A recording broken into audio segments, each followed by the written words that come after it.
Top quality और consistent performance के लिए सिर्फ सिल्वर पंप। टॉप क्वालिटी और कंसिस्टेंट परफॉर्मेंस के लिए सिर्फ सिल्वर पंप, नाम याद रखना। काँग्रेसचे माजी आमदार मोहनराव हंबर्डे हे येणाऱ्या 28 तारखेला राष्ट्रवादी काँग्रेस अजितदादा गटामध्ये प्रवेश करणार आहेत. मागच्या विधानसभा निवडणुकीमध्ये त्यांना स्थानिक नेतृत्व जे आहे, जे स्थानिक नेते आहेत, त्यांनी प्रचार केला नाही म्हणून त्यांचा पराभव झाला असं आपण म्हणालात. नेमका रोष आपला कुणाकडे आहे?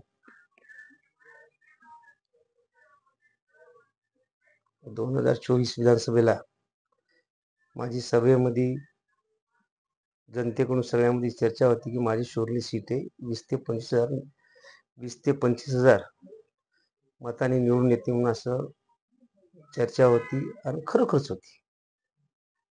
पण इलेक्शन लागल्यानंतर स्थानिक काँग्रेसचे कार्यकर्ते त्यांनी फक्त घरी बसून काँग्रेसला मतदान करा म्हणले. पण रस्त्यावर बूथवर उभं टाकून कुठलं मतदान यायचं राहिलं का, कुठलं मतदान जायचं राहिलं का, याचं खरोखरच या ठिकाणी त्या प्रकारचं कार्यकर्त्यांनी काम केलं असतं तर माझी एक 1100 मतांना पडण्याची ऐवजी 20,000 मतांना निश्चित निवडून आली असती. आणि सगळ्याला एक नांदेडला आमच्या कार्यकर्त्याला आम्हाला तर धक्का बसलाच, पण सगळ्याला धक्का बसला ही सीट कशी काय पडली. पण या ठिकाणी मनातून स्थानिक कार्यकर्त्यांनी काम केले नसल्यामुळे मला या ठिकाणी हार मानावं लागली. कोण आहेत स्थानिक कार्यकर्ते? कोण आहेत? आपण त्यांच्यावर बोलू शकतो. नाव घेण्याचा हा विषय नाही. काँग्रेसचे कार्यकर्ते तुम्हाला माहिती आहे, आम्हाला माहिती आहे, नाव कशाला घ्यायचं.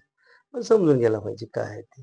बघितलं तर 6 महिन्यापासून माझ्या विरोधात पक्षप्रश्नी नोंद करणे, हे अशोकराव चव्हाण साहेबांच्या जवळ येतं, हे बी टीमचे माणसं होतं.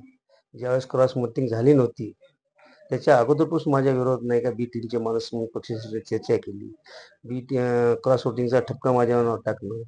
जे तिकीट माझं लोकसभेला मी एकलाच आमदार फक्त काँग्रेसचा होतो लोकसभेला, बाकी सगळं नांदेड भाजपमध्ये गेलं आणि मी गेलो होतो. आणि ती लोकसभा मी माझ्या अंगावर घेऊन जिंकून दाखवली. आणि त्यानंतर असा भास झाला की नांदेडमधून काँग्रेसमध्ये कोणीही उभं टाकलं येऊ शकतं. आणि त्याकरता स्थानिकच्या काँग्रेसच्या कार्यकर्त्यांनी पक्षश्रेष्ठी करून मला बी टीमचा माणूस म्हणून वेगवेगळ्या माणसाला तिकीट मागण्याचा करण्याकरता सगळे तिकीट मागण्याला दुसऱ्याकरता गेले. पण माझ्याकरता जे 5 वर्ष लोकांची सेवा केली, काँग्रेस पक्षाशी एकनिष्ठ राहिलो, पण माझ्याकरता कोणीही पक्षश्रेष्ठीकर तिकीट मागायला गेलं नाही. याच्यावर मला ह्या ठिकाणी तिकीट हे मला अखेरच्या दिवशी तिकीट भेटलं, जेणेकरून मी एकलाच आमदार. हे 6 महिन्यानं 4 महिन्यानं अगोदर हे तिकीट डिक्लेअर व्हायला पाहिजे होतं. याला कोणी हे करत नाही. तुम्ही मला तिकीट देणार बी फॉर्म माझा नाही का अक्षय दिवशी आला. हे सगळा टाईम वेळ पिरियड सगळा निघून गेला. गावामध्ये मी मतदान काँग्रेसला मतदान करा म्हटलं तर मनाय गेलं असताना तर साधारण माणूस मतदारमधून म्हणा ना तुमचं तिकीट फायनल व्हायला का. जेव्हा साधारण माणूस, नेता तर म्हणालाच, सरपंच उपसरपंच सदस्य वेगळी गोष्ट झाली, पण साधारण मतदार म्हणून होतं, साधारण लेडीज सुद्धा म्हणते आणा तुमचे तिकीट फायनल व्हायला नाही बघा म्हणून. तर मला सुद्धा मतदान करायला, मतदान मागायला या प्रचार करायला टाईम भेटला नाही आणि याच्यामध्ये माझी हार झाली. आपण म्हणालात की स्थानिक जे कार्यकर्ते आहेत, नेते आहेत, त्यांनी निवडणुकीमध्ये आपलं काम केलं नाही. याबाबत आपण वरिष्ठाकडे तक्रार वगैरे केली होती का? अहो मला टाइमच भेटलं, माझं बीट फायनलचं तिकिटाचं अखेरच्या दिवशी फायनल झालं ना. आणि त्यावेळेस सांगितलं, माझ्याबरोबर खासदार वसंतराव चव्हाण, रवींद्र चव्हाण होते. त्यांना सांगितलं आपले स्थानिकचे काँग्रेसचे कार्यकर्ते काम मन लावून करत नाही, तुम्ही पक्षश्रेष्ठीकडे कळवा, असं मी त्यांना 1 वेळेस 2 वेळेस म्हणलेलं आहे. बरं, आपण हेही म्हणालात की म्हणजे शेवटच्या टप्प्यामध्ये तुमची उमेदवारी जाहीर करण्यात आली, आपल्याला वेळ मिळाला नाही निवडणुकीमध्ये प्रचार करण्यासाठी. मग कुठेतरी वरिष्ठ लेवलला, वरिष्ठ पातळीवर आपल्यावर अविश्वास दाखवण्याचा प्रयत्न झाला. बरोबर आहे. स्थानिकच्या नेत्यांनी एवढा काही वरिष्ठ पक्षश्रेष्ठीला एवढं काही माझ्या विरोधात सांगितलं की ज्याचं काही सांगता येत नव्हतं. समजा हे फक्त काँग्रेस पक्षाचं काम करत नव्हते, मला तिकीट भेटले नाही म्हणून असं नाही काय. स्थानिकच्या नेत्यांनी, स्थानिकच्या कार्यकर्त्यांनी ह्या ठिकाणी पक्षश्रेष्ठीकडे काम केलेलं आहे.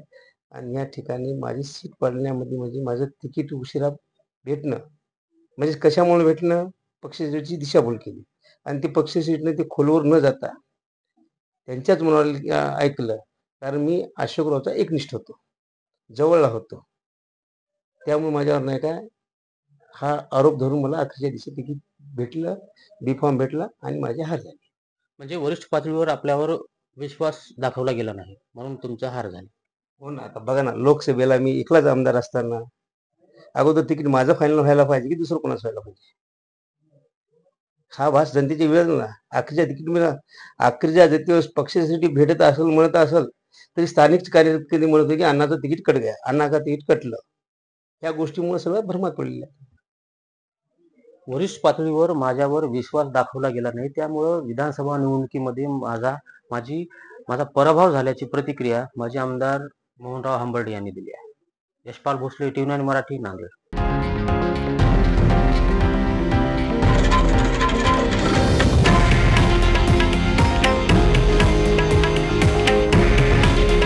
हे आहे देशातील नंबर 1 न्यूज नेटवर्क आणि आपण पाहत आहात TV9 मराठी. काळजी तुमची, हित महाराष्ट्राचं.